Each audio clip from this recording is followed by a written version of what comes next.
That's a wide one. I just try to work out the price. I know this is just short of 12 inch, so we'll call it 12. 1 inch thick.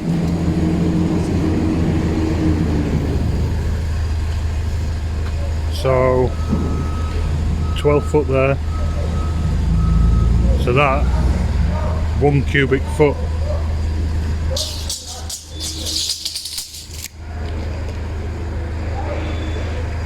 So here I've got 1, 2, 3, about 4 cubic foot. It's about £40 a cubic foot, so these 3 boards are going to cost me about 160 plus VAT, about 200 quid. I don't give the cubic foot measurement on here, but 1 inch stuff's a bit cheaper. £35 it works out at. So it came in a bit cheaper than I was expecting, which is good. This is what I'm going to make the beading out of. It's inch thick. It's about 8 foot long. I only need 1800, so I'm going to cut it down. And then I'm going to plane it to about 20mm thick. Then I'm going to cut it to the width that I need. You don't really want to start cutting pieces up because it's quite hard to plane flat and square. I'll show you what I do.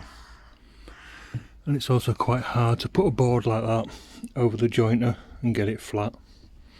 It just bends too much, so I'm just going to put it straight through the planer. As long as it hasn't got too many big lumps in it, it'll be alright. And it's got a very slight crown to it, so I'll put that through the planer that way up. Then it's not rocking as it goes through the machine. It'll sit fairly flat. This piece of MDF is about 30mm wide. That represents the double glazed unit. So I want to make 2 beads that size. So if I move that over there, flush with that edge, measure that, or just measure that and deduct 30, whatever. So it gives me 70mm because this is 100mm timber. So I'll make my beads about 30mm. 30mm, I don't want them tight to this edge, you know, when I fit them. I'd prefer to have them setting back a little bit like that. So once this is planed both sides down to 20mm, I'll clean up one edge. Then I need 30mm plus a little bit to plane off. Saw cut, clean up the other edge. So that gives me about 45mm, working on generous size.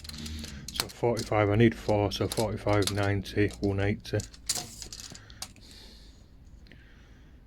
So I think I'm going to rip this board down to about 200mm. But first I'll run it over the jointer, just try and make one edge straight. That edge is already quite straight, but I'll just clean it up a bit.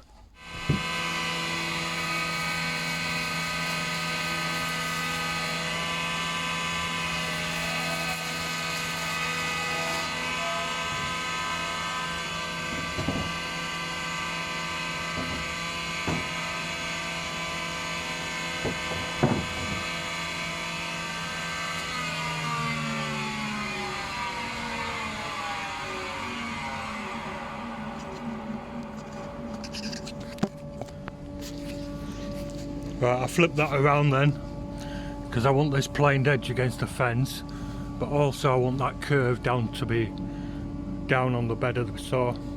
Same as what I said about putting it through the planer. You don't want it rocking on here as it's going through the saw. So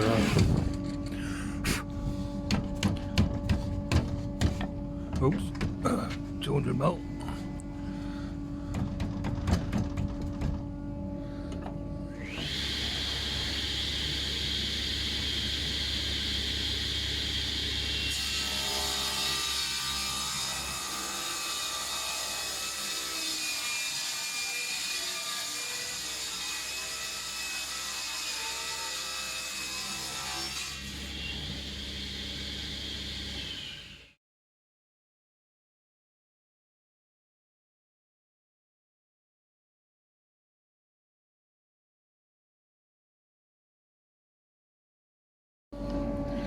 So now that's planed both sides. It'll stand up.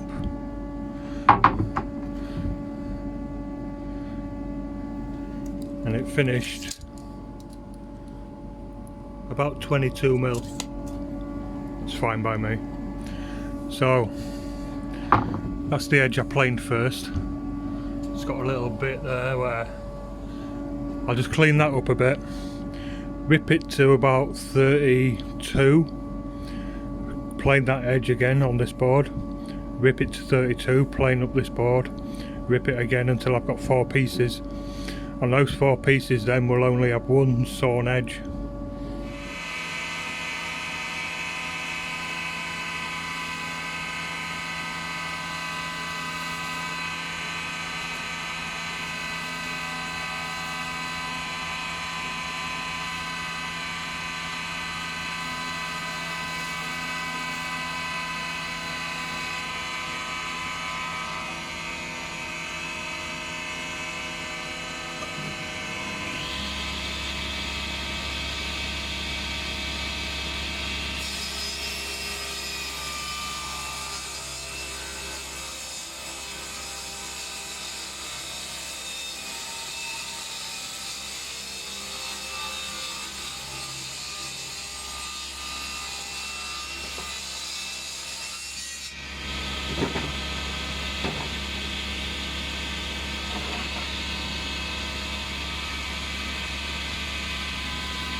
So out of that piece I got 5. I only need 4, but having 1 spare, no bad thing. So these are planed, that side, that side, that side. All I got to do now is put them through the thicknesser like that, clean them up to the thickness that I want.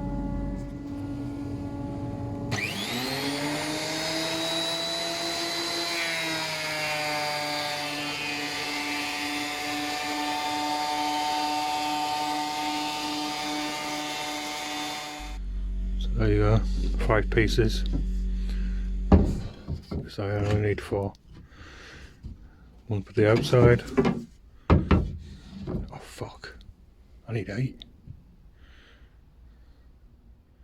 1 for the outside, 1 for the inside. Bollocks. And glass. Something like that. Fuck.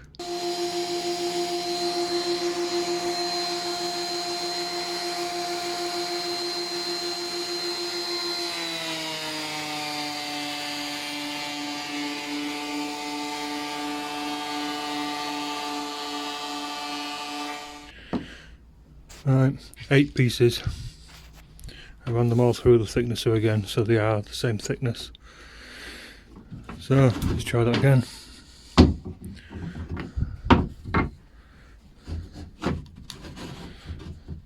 Glass, 2 beads. Or behave yourself. 2 beads, set back a little bit.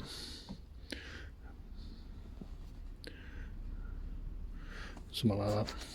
Alright, I'm going to put a little mould on the edge here. She don't want much, but she wasn't specific about what she wanted. So,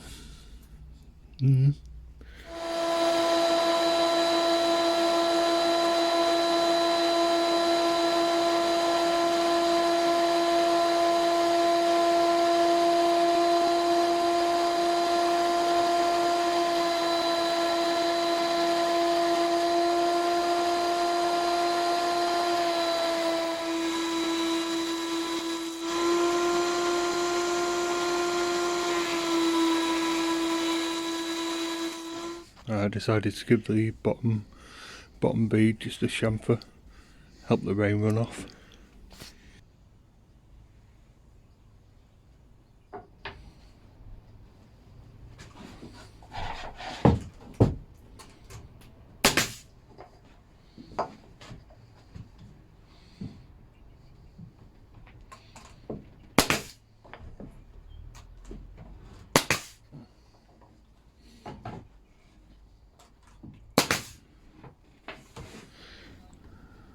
Right, these side ones I'm going to scribe in.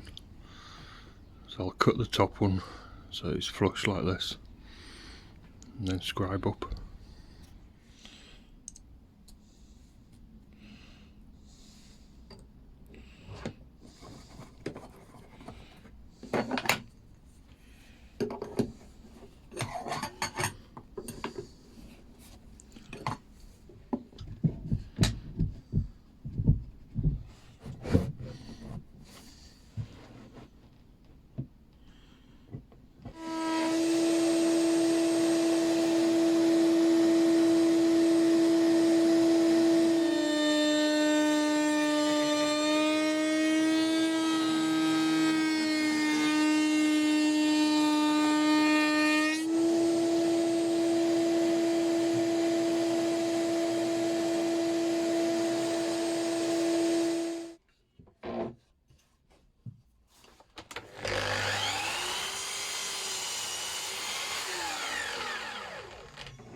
So I undercut it from 90 degrees from this front edge. Instead of straight down, I cut it slightly back. Same on this edge. So when it goes in, normally you can spring them in, you know, put one end in and then pull them in. and that sharp edge then cuts into the piece that it's joined to, gives you a nice tight joint. This, it's not bad, small gap there, paint and glue will fill that. So that piece is going to fit in like that. And then I've chamfered the bottom here. Very, very small gap at that back where there's a bit of a flat. But hopefully, mitres tend to open up, scribes don't. So that shouldn't open up. And any water running down will run off this. That's the plan. I'll cut that other one. I've already done the scribe on the top. Just need to cut the chamfer at the bottom.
I need to coat a paint, but it's freezing in here, so I might take it up to the house, do it there. I need to cut these off and the horns before I paint it.